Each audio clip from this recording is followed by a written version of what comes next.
They stole my property. So I sold everything they owned. I stood in my empty storage unit, now packed with their golf clubs, holiday junk, and ceramic cats, staring at the HOA president's smug face. She told me to get over it. So I did.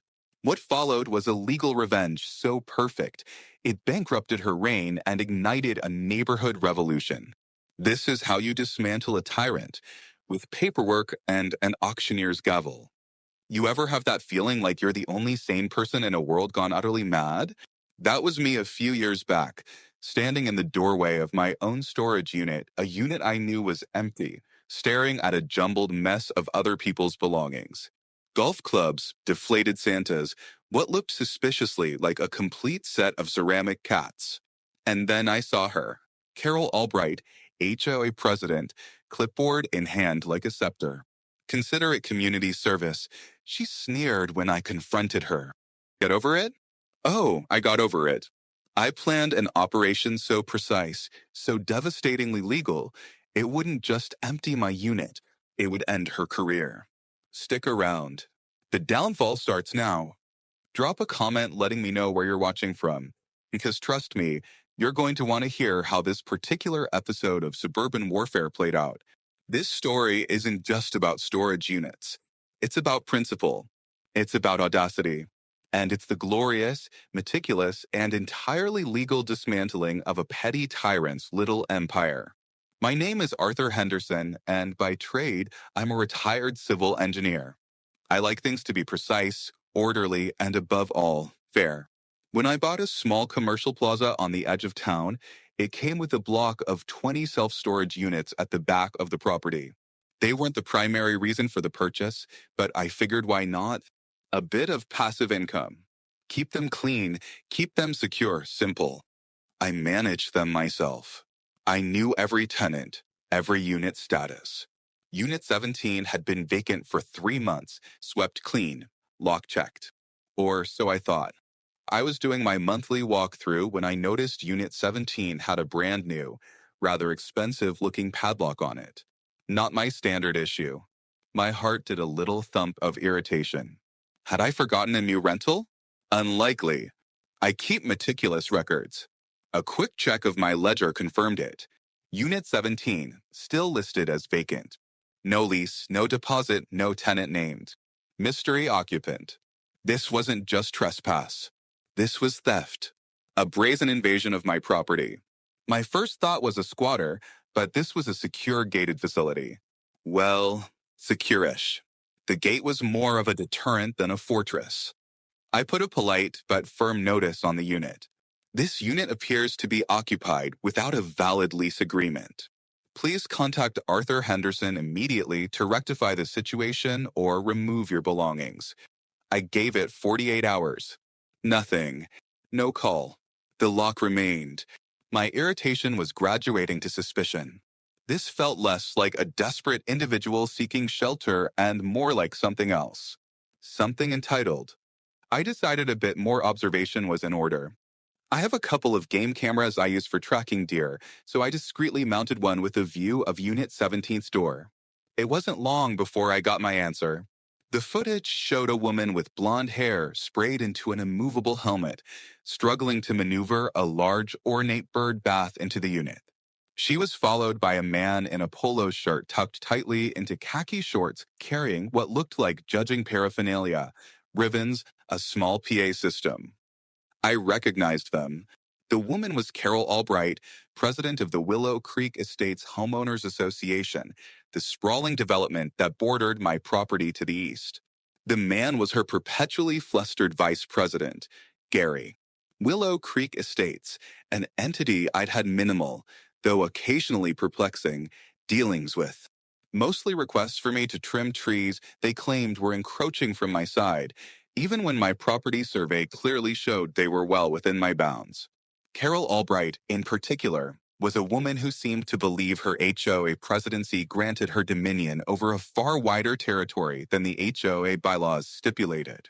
She drove a gleaming white Cadillac Escalade, always wore an expression that suggested she'd just smelled something unpleasant, which in her vicinity was often her own overpoweringly floral perfume. So, it was her. This wasn't a squatter. This was an invasion. A deliberate, unauthorized occupation by an organized body that should damn well know better. This wasn't just an oversight. This was arrogance. The kind of arrogance that assumes rules are for other people. The kind of arrogance that was about to meet a very methodical, very patient, and increasingly ticked off civil engineer. I saved the footage, a small, satisfied smile playing on my lips. Carol Albright had no idea who she was dealing with. She saw a quiet older guy who owned some storage units. She didn't see the man who had successfully navigated complex county zoning variances, battled recalcitrant contractors, and understood the power of well-documented facts. That's when I stopped asking and started documenting. I decided to approach this calmly at first, give her a chance to backtrack, to realize her mistake. I walked over to the Willow Creek Community Clubhouse the next afternoon, a rather ostentatious building that always seems to be undergoing some form of improvement. Carol was there, naturally, overseeing the placement of some new aggressively cheerful welcome mat. Miss Albright, I began, keeping my voice even. I believe there's been a misunderstanding regarding Unit 17 at my storage facility. She turned, her eyes doing that slow blink some people use to convey utter disinterest. Mr. Henderson, isn't it? From the place next door? The way she said place made it sound like I was running a disreputable scrapyard. Yes, I said. Unit 17 is currently occupied by items I believe belong to the HOA. Yet there's no lease agreement in place. Her perfectly plucked eyebrows rose a fraction. Oh, that. Yes, Gary handled that. We needed a bit of overflow space for the upcoming fall festival decorations and some of the pool equipment. It's just temporary. Just temporary. As if that excused anything. Temporary or not, Miss Albright, it's my property. Use of a unit requires a lease and payment. She actually tittered, a short, sharp sound like a startled bird. Surely, Mr. Henderson, you can spare one little unit for the good of the community. It's practically empty otherwise. We're all neighbors here. Neighbors. Funny how that term only seemed to apply when she wanted something. The good of your community, Miss Albright, doesn't extend to the unauthorized use of my private property. I need the unit cleared or a formal lease signed at the standard rate. Her smile vanished, replaced by a chilly mask. Well, I'm afraid we're rather busy with festival preparations. The items will be removed when we have the time. Perhaps you could be a little more community-minded. The condescension was palpable. She turned back to the welcome mat, a clear dismissal. Her arrogance was her fatal flaw. It was then I knew this wouldn't be resolved with a polite conversation. This was a declaration of intent. She genuinely believed she had the right. My jaw tightened. Community-minded? Oh, I was about to become very community-minded, just not in the way she expected. I walked away, the game camera footage replaying in my mind. She had just handed me the rope. Now I just needed to let her have enough of it. My engineering brain was already shifting gears from polite inquiry to strategic planning. This wasn't just about a storage unit anymore. This was about principle. My next step was to formalize everything. Verbal discussions with someone like Carol Albright were clearly a waste of breath and an invitation for misinterpretation. I drafted a polite but unequivocal letter addressed to the Willow Creek Estates HOA Board of Directors, care of Miss Carol Albright, President. I outlined the situation, the unauthorized occupation of Unit 17, the date I discovered it, and the photographic evidence I possessed of HOA representatives accessing the unit. I stated clearly that they had two options: either remove all HOA property from Unit 17 within 10 business days, or sign a standard monthly lease agreement at the going rate of $150 per month, backdated to the estimated date of first occupation. I also included a copy of my standard lease agreement for their perusal. I sent this letter via certified mail with return receipt requested, via email to the official HOA address, and hand-delivered a copy to the clubhouse mailbox. Overkill perhaps, but I've learned that when dealing with difficult people, There's no such thing as too much documentation. Every step needed to be provable, every communication logged. A week later, the green certified mail card came back, signed with a flamboyant flourish that could only be Carol's. The email was marked as read. Silence. Then on the ninth business day, a letter arrived, not from the full board, but on HOA letterhead, signed solely by Carol Albright, president. It was a masterpiece of dismissive arrogance. She acknowledged my correspondence and stated that the HOA board had discussed the matter. I doubted that very much. She had graciously decided to offer me $25 a month for the temporary and infrequent use of the unit as a gesture of goodwill for neighborhood harmony. She added a patronizing little sentence. We trust this resolves your concerns and fosters a more cooperative spirit between our properties. Cooperative spirit. My teeth ground together. This wasn't cooperation. This was a calculated insult, a power play. She genuinely believed she could dictate terms on my own land. The audacity was breathtaking. It was clear she hadn't taken my deadlines seriously, nor the implication that there would be consequences. In fact, my game camera showed increased activity. Not only was Unit 17 now visibly bulging, but I saw Gary tentatively trying the lock on Unit 18, which was also vacant.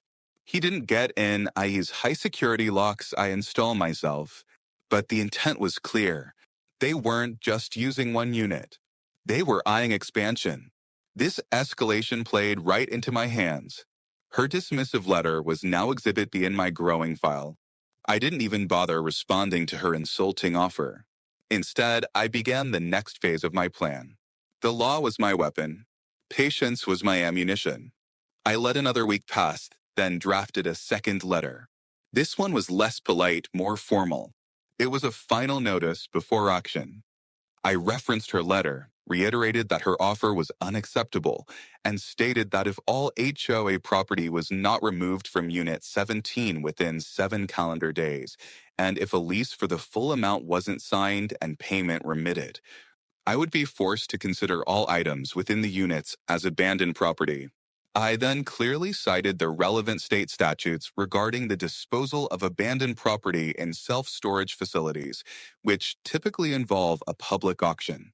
Again, certified mail, return receipt, email with read receipt, and a hand-delivered copy.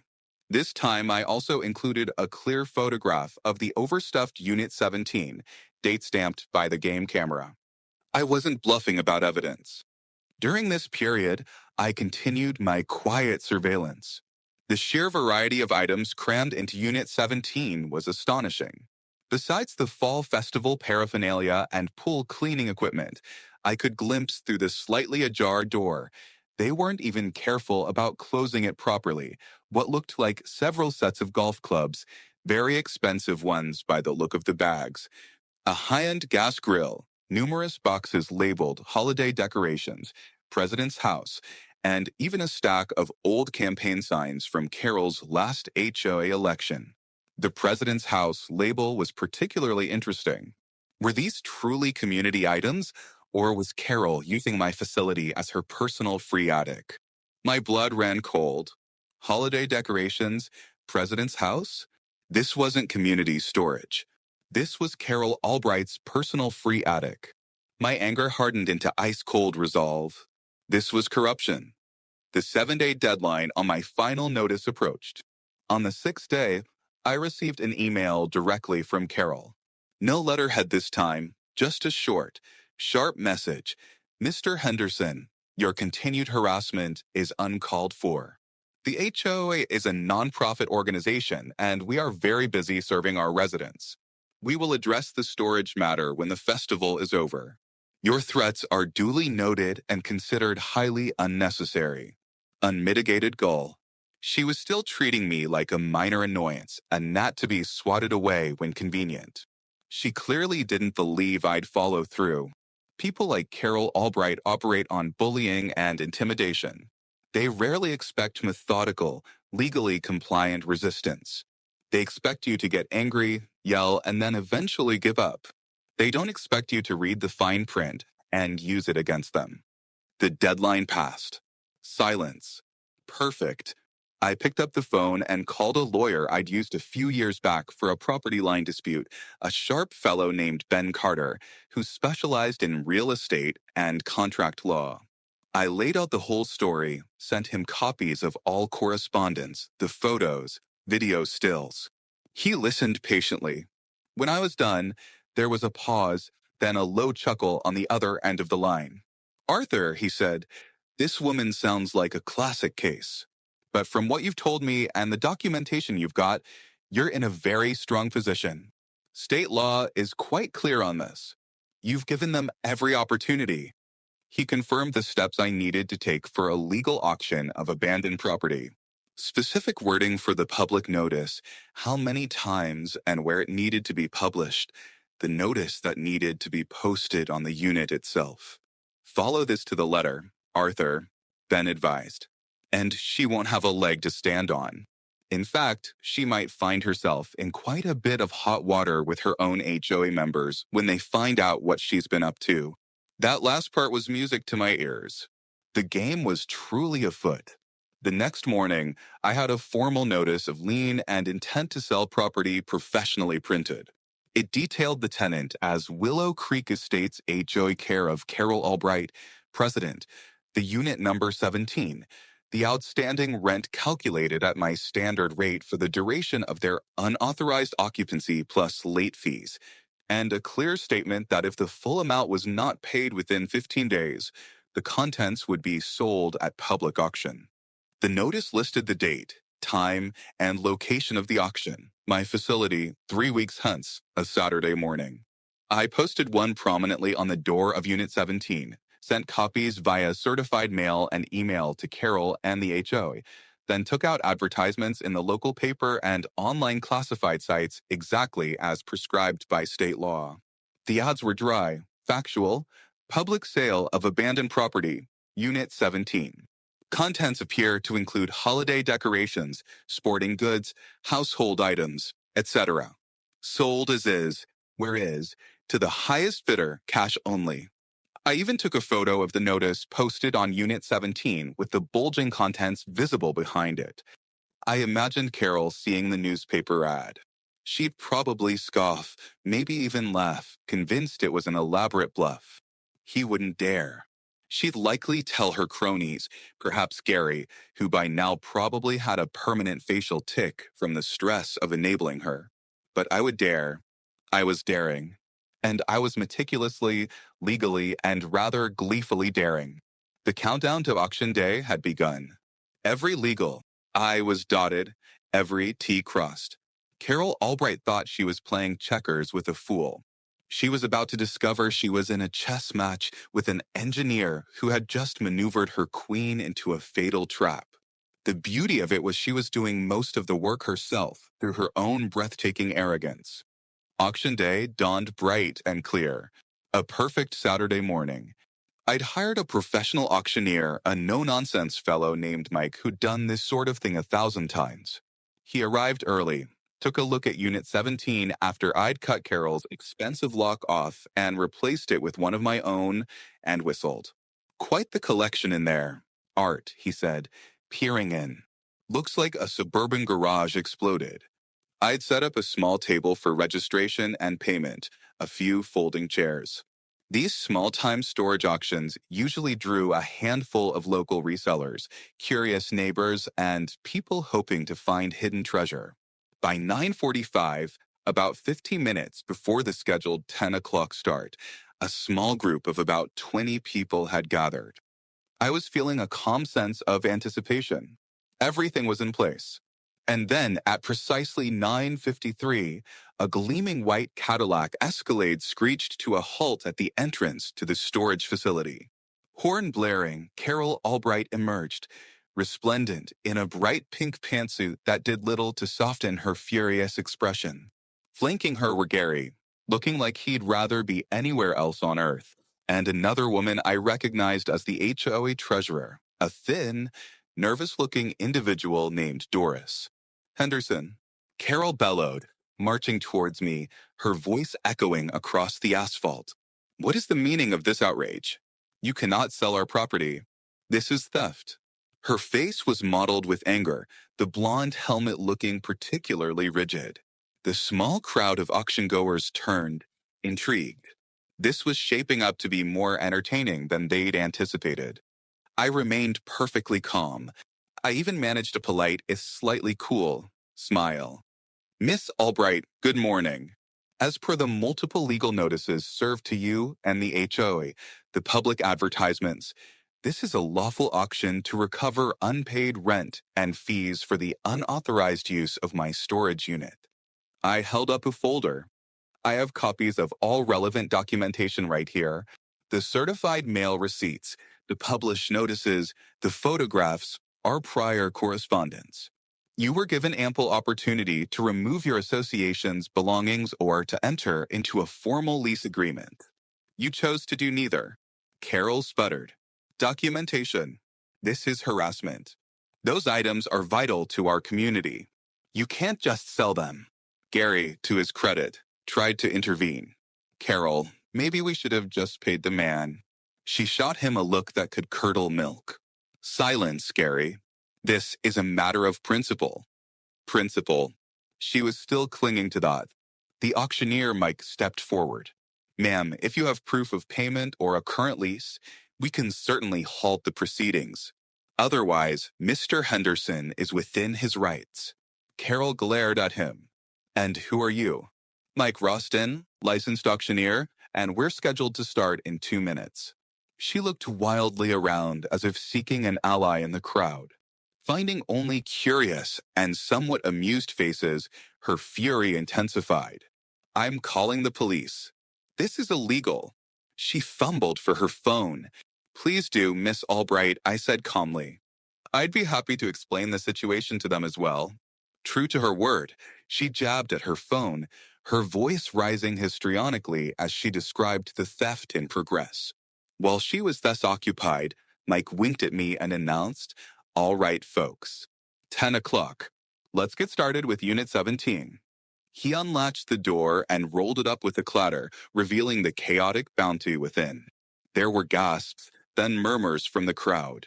It really was an eclectic mix. Holiday decorations, dozens of boxes, sporting goods, those expensive golf clubs, a couple of decent bicycles, tennis rackets, the infamous bird bath, the PA system, stacks of files that probably contained HOA business now about to be scattered to the winds, and tucked in a corner, clearly visible, were the boxes explicitly labeled Holiday Decorations, President's House. I made sure to glance towards Carol as Mike pointed those out. Her face, if possible, got even redder. The bidding started. Mike was good, coaxing bids for individual items and small lots. A set of slightly used Christmas lights went for $5.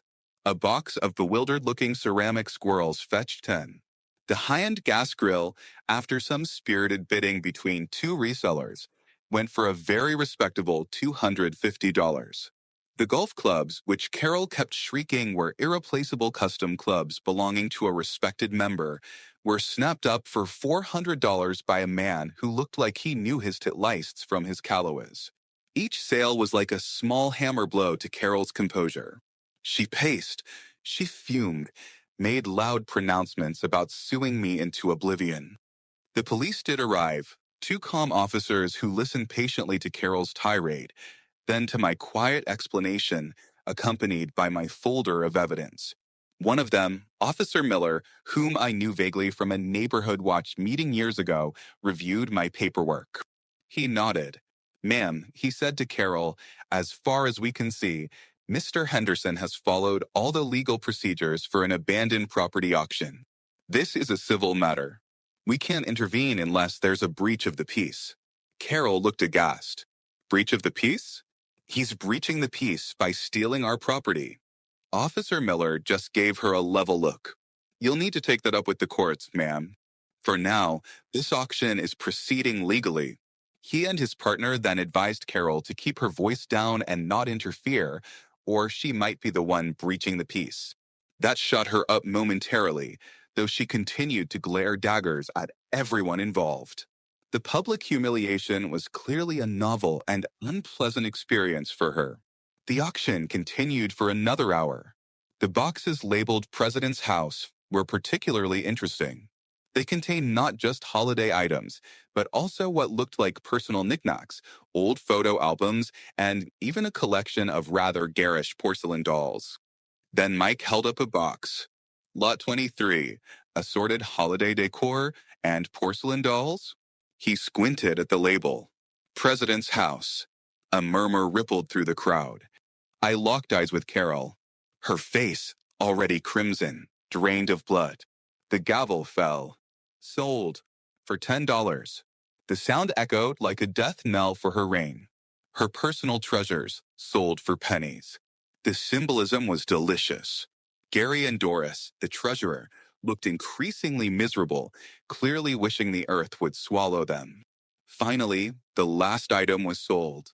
The unit was empty, save for a few dust bunnies and the lingering scent of Carol's outrage. Mike tallied up the proceeds. After deducting my calculated back rent at $150 a month for the 4 months they'd occupied it, plus legally stipulated late fees, the cost of the advertisements, and Mike's commission, there was actually a surplus of a few $100s. As per the law, this surplus legally belonged to the defaulting tenant, the HOA.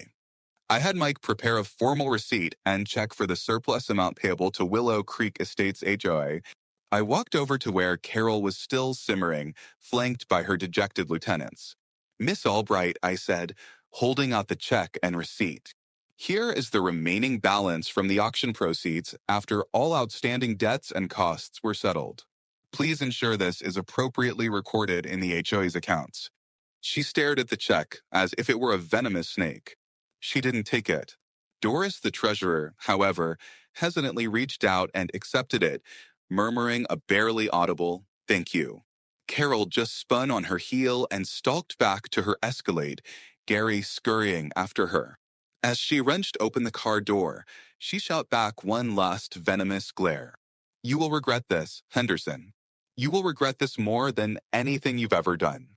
I just smiled faintly. Somehow, I doubted that. The buyers were happily loading their newfound treasures. My unit was empty.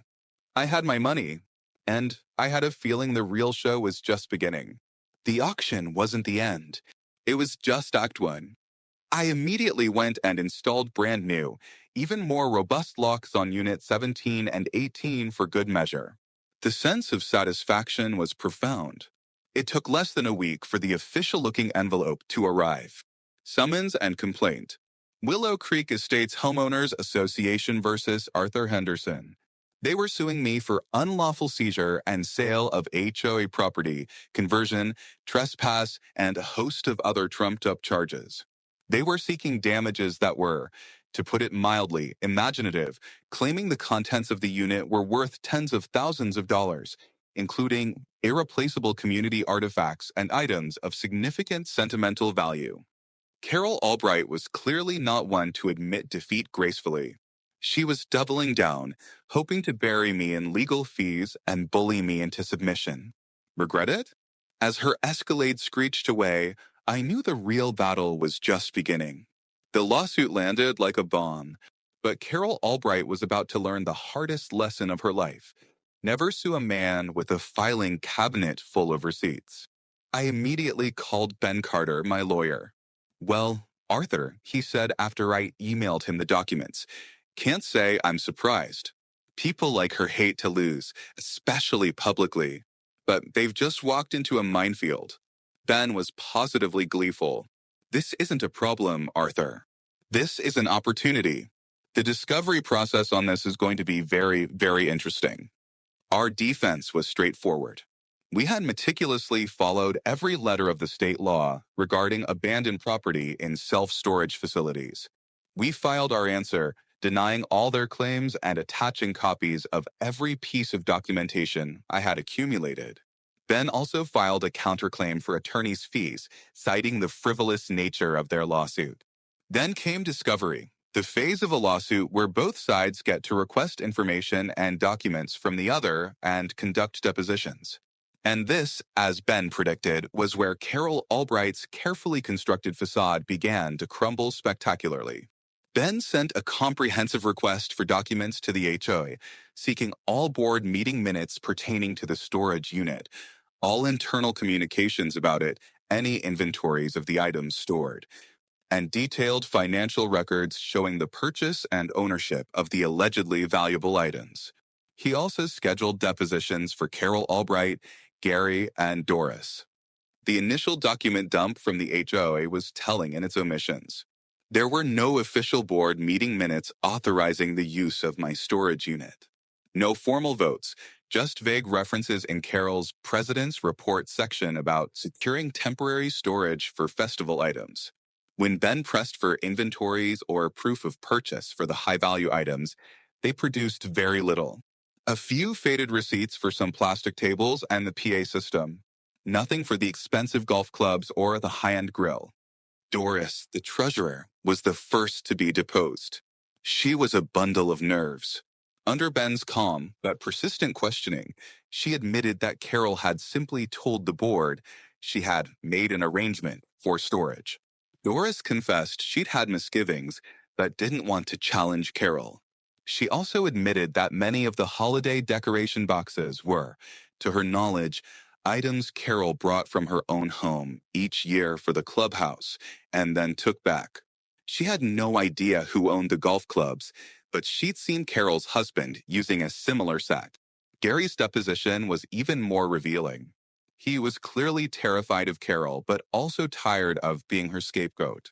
He admitted Carol had instructed him to find someplace cheap or free for the items because the HOA's own small storage shed was full, largely, he sheepishly admitted, with things Carol had deemed too important to discard, but didn't want at her own house.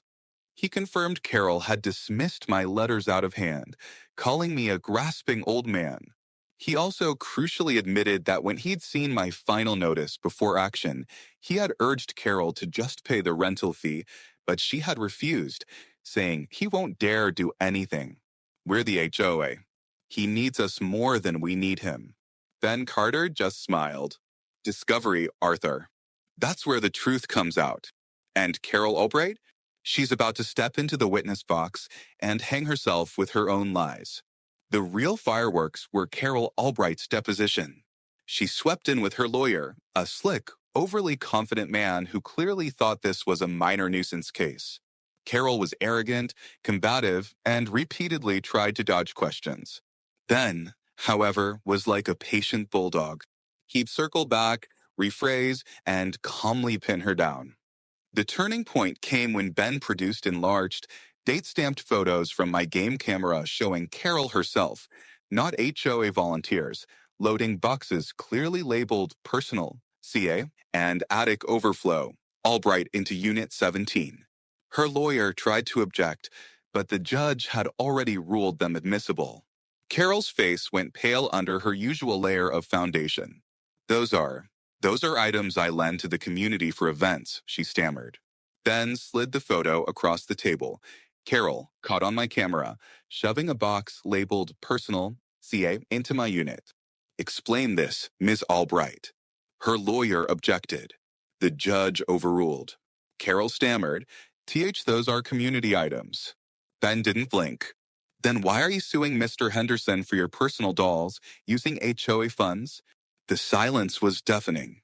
The lie was exposed. So, Miss Albright, Ben asked gently, these personal items that you lent to the community, you are now suing Mr. Henderson for their value on behalf of the HOA, claiming they were HOA property. She floundered, trying to bluster her way out, but the damage was done. It became abundantly clear that a significant portion of the items stored in my unit, for which she was now suing me using HOA funds, were her own personal belongings she was storing for free. This wasn't just unauthorized use. This was potential misuse of HOA funds and a breach of her fiduciary duty. Discovery. That's where the walls came tumbling down. News of the depositions, particularly the revelations about Carol's personal items, started to leak out among the Willow Creek Estates residents. People who had blindly trusted her or been too intimidated to question her were suddenly finding their voices. The HOA's next community meeting, I heard later, was quite a lively affair, with residents demanding answers about the lawsuit, the legal fees, and exactly whose property had been auctioned off. The ground was definitely shifting under Carol Albright's expensive, probably HOA subsidized shoes. The fallout from the depositions was swift and brutal for Carol Albright. Her lawyer, the slick fellow who had probably assured her this was a slam dunk case, suddenly became much more amenable to discussing a settlement. Ben Carter was firm. Arthur isn't paying a dime, he told them. In fact, your client is going to drop this baseless lawsuit with prejudice, meaning she can never bring it again, and the HOA is going to pay Mr. Henderson's full legal fees. Otherwise, we proceed to summary judgment, and I can assure you, the judge will not be amused by Miss Albright's abuse of the legal process and her apparent self-dealing. The HOA's lawyer must have seen the writing on the wall because within a week, they capitulated. The lawsuit was dropped. The HOA, after a very contentious emergency board meeting where Carol was reportedly raked over the coals by newly emboldened board members and a gallery of angry homeowners, cut a check for my legal expenses. It wasn't a king's ransom, but it covered every penny Ben had billed me, plus a little extra for my time and trouble, which Ben had cleverly negotiated as administrative costs incurred due to frivolous litigation. But Carol's troubles were far from over. The revelations from the discovery process had opened Pandora's box within Willow Creek Estates. Homeowners, now armed with facts instead of just suspicions, demanded a full audit of the HOA's finances and Carol's activities during her presidency. Several residents whose donated items for community events had mysteriously ended up in Unit 17 and subsequently been auctioned were furious. It turned out Carol had been using the HOA as her personal moving and storage service for years, not just with my facility, but in other subtle ways, always under the guise of community benefit. The audit, when it was finally completed by an independent firm, uncovered numerous irregularities, questionable expenses, contracts awarded to friends without competitive bids, and of course, the whole debacle with my storage unit, where she had clearly misrepresented the situation to the board and then used HOA funds to pursue a personal vendetta through the lawsuit. The consequences for Carol were financially and reputationally devastating. The new HOA board, elected after Carol was unceremoniously ousted in a special vote of no confidence, took legal action against her to recoup the misspent legal fees for the lawsuit against me, the value of HOA property lost due to her negligence, and even the rent they had to pay me via the auction proceeds for the unit she had essentially commandeered for her personal junk. They also reported her to the state oversight body for homeowners associations, citing breach of fiduciary duty, which I heard later resulted in significant personal penalties for her. She was, in effect, fined by the very community she had lorded over. My life returned to its peaceful, orderly state. Unit 17, and indeed all my units, remain securely leased to legitimate paying tenants.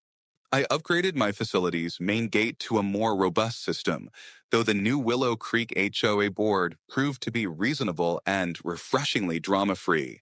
Their new president, a quiet accountant named David, actually came over to personally apologize for the whole affair, shaking his head and remarking, "Some people just can't handle a little bit of power, can they?" I just smiled. "No, David, some people can't." Carol Albright, I heard, sold her house in Willow Creek Estates at a loss, rumor had it, due to the scandal tainting the neighborhood's reputation temporarily, and moved out of state. Her white Escalade was no longer a fixture in the area, and local air quality improved slightly from the reduced concentration of her aggressive floral perfume. Looking back, it was a ridiculous amount of stress and effort over one storage unit. But it was never just about the unit, was it? It was about standing up to a bully, about the principle that you can't just take what isn't yours, no matter how important you think you are. My meticulous record keeping, my insistence on following legal procedures to the letter, and a good lawyer, those were my weapons. And they proved far more effective than Carol Albright's bluster and entitlement. It just goes to show that sometimes the quiet, methodical approach is the most powerful one. Bullies rely on you backing down. They crumble when you fight back, precisely, patiently, and perfectly within the law. Carol Albright learned that the hard way. The quiet engineer with the paperwork, he turned out to be the most dangerous enemy of all. So, that's the story of how I ended up auctioning off an HOA president's personal belongings and inadvertently causing a revolution in the neighborhood next door. It was, as they say, a wild ride. And, for a while there, I probably did hold the world record for the most legally sound, thoroughly documented, and ultimately satisfying eviction of a rogue HA's junk. Hit that like button if you think Carol got what she deserved and subscribe for more tales from the front lines of property ownership. You never know what kind of crazy is just around the corner.